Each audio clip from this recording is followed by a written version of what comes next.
नमस्कार दोस्तों, समय यात्रा के एक और नए और रोमांचक विश्लेषण में आप सभी का स्वागत है। अगर आपको याद हो तो पिछले डीप डाइव में हमने इंडस स्क्रिप्ट, उस रहस्यमयी भाषा पर बात की थी जिसे दुनिया आज तक पूरी तरह डिकोड नहीं कर पाई है। लेकिन आज हम हिस्ट्री की एक उससे भी बड़ी कोल्ड केस फाइल को ओपन करने वाले हैं। सिंधु घाटी सभ्यता यानी इंडस वैली सिविलाइजेशन की सबसे बड़ी मिस्ट्री सिर्फ उनकी स्क्रिप्ट नहीं है, बल्कि उनका अचानक रहस्यमयी तरीके से गायब हो जाना है। आज हम इसी मिस्ट्री के पीछे छुपे तथ्यों का डाइसेक्शन करेंगे। ओके, चलिए सीधे इसमें डाइव करते हैं। एक सवाल जो लिटरली हर हिस्टोरियन और आर्कियोलॉजिस्ट के दिमाग को चकरा देता है, वही हमारा आज का मेन फोकस है। जरा सोचिए, एक ऐसी एडवांस्ड सिविलाइजेशन जहां हड़प्पा और मोहेंजोदारो जैसे मेगा सिटीज थे, वो अचानक ऐसी गोस्ट टाउन्स में कैसे बदल गए? ये कोई आम शहर तो थे नहीं, ये अपने वक्त से इतने आगे थे कि आज भी इनकी प्लानिंग देखकर लोग हैरान रह जाते हैं। तो इनका ऐसे रातों रात गायब हो जाना किसी इंटेंस सस्पेंस थ्रिलर से कम नहीं लगता है ना? तो सबसे पहले चलिए ग्राउंड जीरो पर चलते हैं।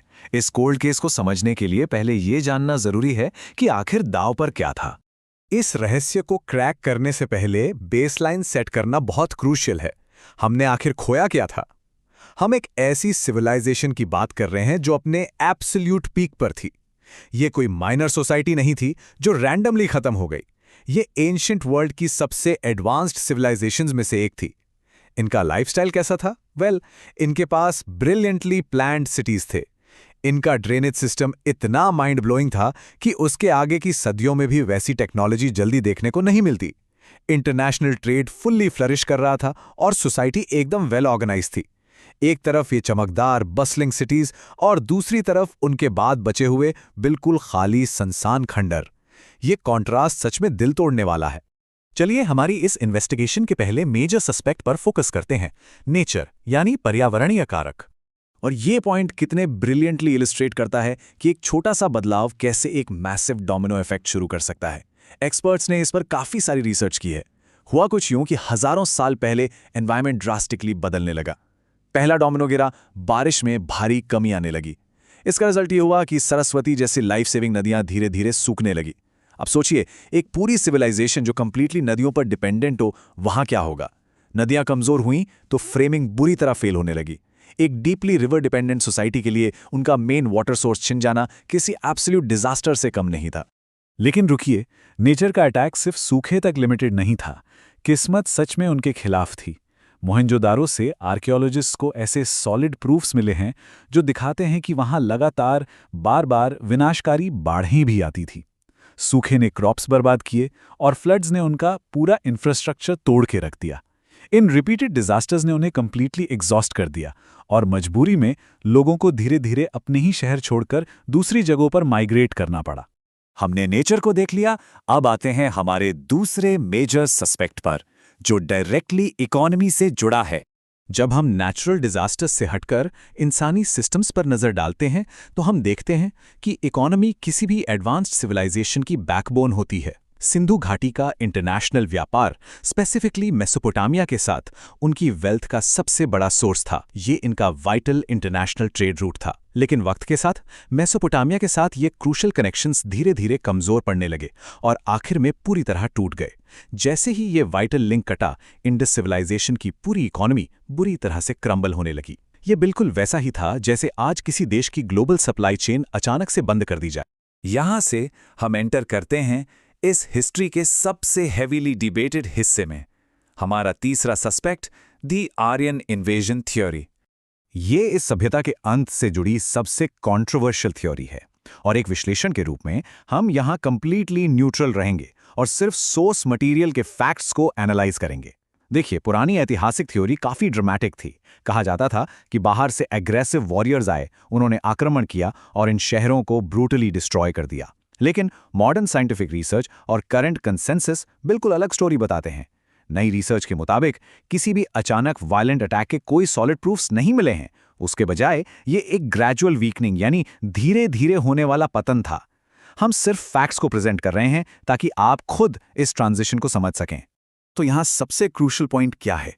सभी सबूतों को देखने के बाद फाइनल वर्डिक्ट आखिर क्या निकलता है? तो बात यह है कि वर्डिक्ट किसी सिंगल ड्रामेटिक इवेंट की तरफ इशारा नहीं करता। कोई एक दिन का अपोकलिप्स नहीं था। ये एक कॉम्बिनेशन ऑफ क्राइसिस था। एक ऐसी पेनफुल स्लो प्रोसेस जहां डिजास्टर्स ओवरलैप करते गए। पहले सीवियर क्लाइमेट चेंजेस, फिर डेविस्टेटिंग फ्लड्स का लूप, उसके ऊपर से इंटरनेशनल ट्रेड का कोलैप्स होना और फाइनली मजबूर होकर लोगों का बड़े पैमाने पर मैस माइग्रेशन करना। इन सब ने मिलकर एक फेटल चेन रिएक्शन क्रिएट किया। एक एक करके ये सारे फैक्टर्स इस महान सभ्यता को धीरे धीरे अपने अंत की तरफ ले गए। लेकिन इस ट्रेजेडी का एक दूसरा काफी होपफुल साइड भी है। चलिए देखते हैं इस सभ्यता की जीवित विरासत को। भले ही ये बड़े बड़े शहर मिट्टी में मिल गए और खंडर बन गए, लेकिन क्या सब कुछ सच में खत्म हो गया? Absolutely not. ये क्लियर करना बहुत जरूरी है कि हड़प्पन शहर जरूर वैनिश हुए, लेकिन उनके लोग, उनकी रिच ट्रेडिशंस और उनका डीप एंशिएंट नॉलेज कभी नहीं मरा। वो सब आगे आने वाली इंडियन कल्चर्स के अंदर जिंदा रहा। हड़प्पा और मोहेंजोदारो का फिजिकली अंत जरूर हुआ, लेकिन भारत की कहानी वहां रुकी नहीं थी। उनका कोर कल्चर सर्वाइव किया, अडैप्ट किया और आगे बढ़ता रहा। चलो मूव फॉरवर्ड और देखते हैं कि ये टाइमलाइन आगे कैसे बिल्ड होती है। हड़प्पन शहरों का सुनसान होना हिस्ट्री का द एंड नहीं था, बल्कि एक नए युग, एक dawn of a new era की शुरुआत थी।